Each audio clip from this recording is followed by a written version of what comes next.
नमस्कार दोस्तों, आइए जानते हैं कुछ ऐसी बातें ईरान और पाकिस्तान के बारे में जो आपके होश उड़ा देगा। आज के समय में ये दोनों एक दूसरे के ऊपर मिसाइलें छोड़ रहे हैं, लेकिन क्या ये हमेशा से एक दूसरे के इतने खिलाफ थे क्या? नहीं, ये दोनों जिगरी दोस्त थे। इनकी दोस्ती इस हद तक थी कि 1965 और 1971 के इंडो पाकिस्तान युद्ध में ईरान ने पाकिस्तान का साथ दिया था। सिर्फ इतना ही नहीं, 1971 में जब बांग्लादेश आजाद हुआ तो ईरान बांग्लादेश की आजादी के खिलाफ भी खड़ा था। तो ऐसा क्या हो गया कि ये जिगरी दोस्त कट्टर दुश्मन बन गए हैं आज? तो इसका मेन कारण है धर्म। बाकी सब जगहों में आपने देखा रहेगा कि सब लोग जियोपॉलिटिकल इश्यूज की बात कर रहे हैं, लेकिन यहां पर मैं बात करना चाहूंगा धार्मिक विवाद की। इसी वजह से यहां पर एक सवाल उठता है कि क्या ईरान और पाकिस्तान के बीच का ये तनाव, क्या ये एक धार्मिक युद्ध है? आइए उस चीज के ऊपर हम चर्चा करें और बहुत सारी चीजें सीखें। तो जुड़े रहिए एंड तक इस वीडियो के अंदर, जिसमें आपको बहुत सारी चीजें सीखने मिलेगी। अब यहां पर बात करें तो ईरान ने एयर स्ट्राइक्स किए एक टेररिस्ट आउटफिट के ऊपर। अब टेररिस्ट आउटफिट के ऊपर किए तो सही, लेकिन यहां पर हमारा मेन पॉइंट क्या है? मेन पॉइंट इज कि वो टेररिस्ट आउटफिट कौन सा है? सुन्नी।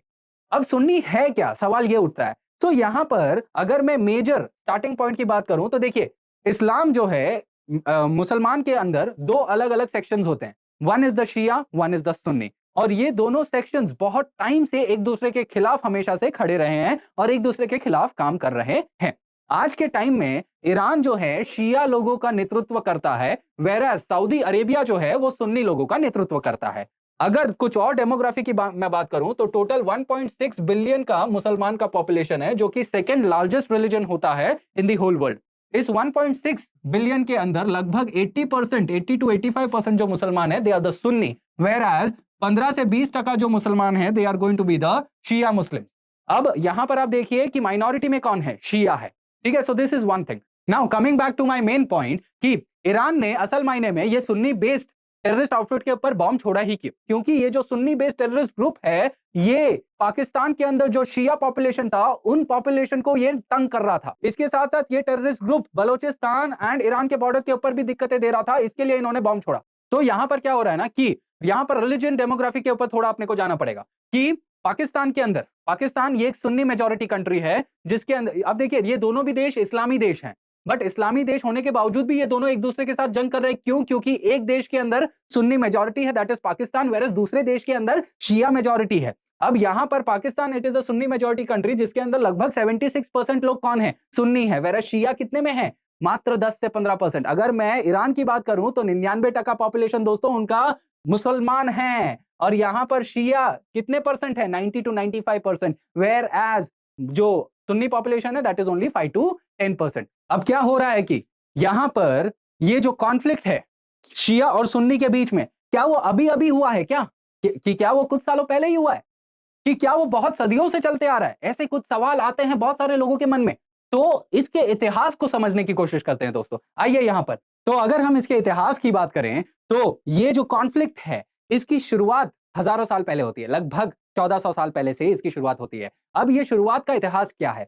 देखिए, इस्लाम का जो बनावट है वो 610 एडी में हुआ था, जब प्रॉफेट मोहम्मद ने यहां पर इस्लाम का नींव रखा। प्रॉफेट मोहम्मद के समय पे इस्लाम बहुत ज्यादा फैला, ईस्ट की तरफ भी फैला, वेस्ट की तरफ भी फैला, एंड इसका जो ओरिजिन है वो मिडिल ईस्ट के एरिया के अंदर होता है, that is in the area of Syria and Iraq.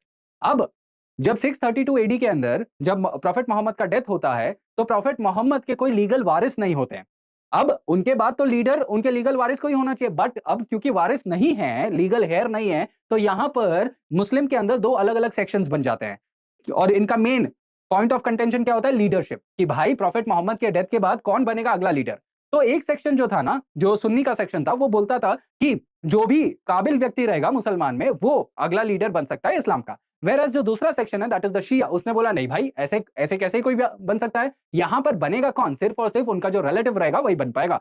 सो यहां पर सुन्नी वालों ने किसको सपोर्ट किया? Abu Bakr, okay, who was a friend and also a follower of Prophet Muhammad. लेकिन शिया वालों ने किसको सपोर्ट किया? अली को। Ali was the cousin as well as the son in law of Prophet Muhammad. अब इन दोनों के बीच में यही कंटेंशन था। उस टाइम पे सुन्नी लोगों का मेजॉरिटी बहुत ज्यादा था, तो इसकी वजह से सुन्नी जीत गए और सबसे पहले लीडर, जिसको मुसलमान टर्म्स में खलीफ भी बोला जाता है, उसको चुना गया। Abu Bakr he became the first खलीफ। फर्स्ट, सेकंड और थर्ड खलीफ सुन्नी ही रहे। अब देखिए, जब भी कोई लीडर एक पर्टिकुलर सेक्शन का रहेगा तो जाहिर सी बात है कौन सा सेक्शन ज्यादा बढ़ेगा, वही सेक्शन जिसका वो लीडर बिलोंग करता है ना। तो यहां पर सुन्नी लोग बहुत ज्यादा बढ़ने लग गए। और जैसे मैंने पहले बताया, आज की आबादी के हिसाब से कितने प्रतिशत सुन्नी है, 80 से 85% सुन्नी है ना। तो इसकी शुरुआत कब हुई, उसी उसी दौरान से हुई। और इस टाइम पे क्या हो रहा था, शिया वालों को दबाया जा रहा था। अब जब दूसरे और तीसरे खलीफ का असैसिनेशन हो गया तो चौथे खलीफ को चुना गया, that is the Ali, he became the next खलीफ, लेकिन उनका भी असैसिनेशन कर दिया गया। अब ये बोला जा रहा था कि सुन्नी खलीफ का असैसिनेशन शिया करते हैं एंड जो शिया खलीफ का असैसिनेशन सुन्नी करते हैं। तो यहां से और ज्यादा जो कट्टरता है ना, जो दुश्मनी है, वो और ज्यादा बढ़ने लग गई। दुश्मनी तब बहुत ज्यादा बढ़ गई थी और ये लोग तब एक दूसरे से इतनी ज्यादा नफरत करने लग गए थे जब अली के बेटे का कत्ल हो गया था। ये कत्ल कहां पर हुआ, इस टाइम पे जब सुन्नी बहुत ज्यादा पावर में थे और वो लोग शिया को बहुत ज्यादा अप्रेस कर रहे थे, दबा रहे थे, तो अली के बेटे ने क्या किया था, वो अपने फॉलोअर्स और अपने परिवारजनों के साथ एक जगह पर जा रहे थे और बीच में ही उनको रोक दिया गया था और एक जंग करी गई, that is known as the battle of Karbala, जिसके अंदर बहुत क्रूरता से इनके बेटे को मार दिया गया। और यही क्रूरता की वजह से शिया वाले आज के भी दिन में इस दिन को बहुत ज्यादा मनाते हैं, मतलब रोते हैं इस दिन पे। It is considered as a mournful day. That is why ये युद्ध को माना जाता है कि भाई हम तो सुन्नी वालों से बहुत नफरत करते हैं और सुन्नी वाले बोलते हैं हम शिया वालों से बहुत नफरत करते हैं। तो यही चीज में क्या हो गया कि अलग अलग डिनेस्टी शिया और सुन्नी के वो अलग अलग समयों पे इन्होंने क्या किया, बढ़ते गए। और ये अलग अलग डिनेस्टीज ने अपने अपने सेक्शंस को बढ़ाते गए। जैसे कि अगर मैं बात करूं सुन्नी की, तो सुन्नी के अलग डिनेस्टीज कौन से हैं, उमाय्यद डिनेस्टी है, देन इसके बाद अब्बासिड डिनेस्टी है, and then the Ottoman empire है। वेयर एज शिया डिनेस्टी की अगर मैं बात करूं तो फातिमीद है और सफाविद है। ये डिनेस्टीज ने अपने अपने इन लोगों ने अलग अलग लोकेशंस पे राज किया। जैसे कि अगर मैं ऑटोमन एम्पायर की बात करूं तो देखिए, ऑटोमन एम्पायर ये रहा, ठीक है, सऊदी, इजिप्ट, ये वाले एरिया के अंदर ये है। वेयर सफाविद कहां पर है, ईरान वाले एरिया के अंदर, है ना। अब यहां पर ये अपने अपने क्षेत्र के अंदर अपने अपने सेक्शंस को बढ़ावा दे रहे थे। अब ये बढ़ावा जब दे रहे थे तो ये दोनों एक दूसरे के खिलाफ लड़ भी रहे थे। जैसे कि सफाविद ऑटोमन से बहुत ज्यादा लड़ रहा था एंड इनके बीच में तनाव बहुत पहले से ही चलते आ रहा है। अब आज के टाइम में क्या हो गया कि ईरान के अंदर जो सफाविद डायनेस्टी था, मतलब ईरान के अंदर जो शिया पॉपुलेशन था, वो 1979 में एक विद्रोह हुआ, रेवोल्यूशन हुआ, जिसके तहत क्या बोला गया कि जो रेडिकल शिया लोग हैं वो पावर में आ गए ईरान के अंदर और उन्होंने बोला कि यार हम तो बस 20% पॉपुलेशन है यार इस्लाम के, हमारे ऊपर तो सुन्नी वाले हमेशा से ही जुल्म करते आ रहे हैं, तो हमें क्या करना पड़ेगा, हमें हमारे जो वजूद है उसको बचाना पड़ेगा। जहां पर भी शिया के ऊपर ऑपरेशन होगा हम वहां पर रहेंगे। तो क्या हो गया ना कि 1979 के इस इस्लामिक रेवोल्यूशन के बाद जो ईरान के अंदर हुआ, ईरान जहां पर भी शियाओं के ऊपर अत्याचार हो रहा था वहां पर वो अपने हाथ डालने लग गया ताकि it wanted to look as a protector of शिया। जब ये चीज हुआ ना तो सऊदी अरेबिया जो देश है, तो सऊदी अरेबिया को लगा यार ये तो बहुत ज्यादा बढ़ रहे हैं यार, ईरान वाले तो बहुत बढ़ रहे हैं, हमें कुछ ना कुछ तो करना पड़ेगा भाई। तो यहां पर सऊदी ने क्या किया, सऊदी ईरान के खिलाफ काम करने लग गया और सुन्नी वालों को ये प्रमोट करने लग गया। अब अगर रिसेंट इश्यूज में बात करें, पाकिस्तान की बात करें, तो पाकिस्तान में सुन्नी मेजोरिटी में है। अब रिसेंटली आपने ये चीज सुना रहेगा कि पाकिस्तान पाकिस्तान के पास पैसे तो है नहीं, तो पाकिस्तान पैसे लेता किससे, सऊदी से ही लेता है ना। और भाई अगर आप अपने पापा से पैसे लोगे तो जाहिर सी बात है पापा की बात तो माननी पड़ेगी ना।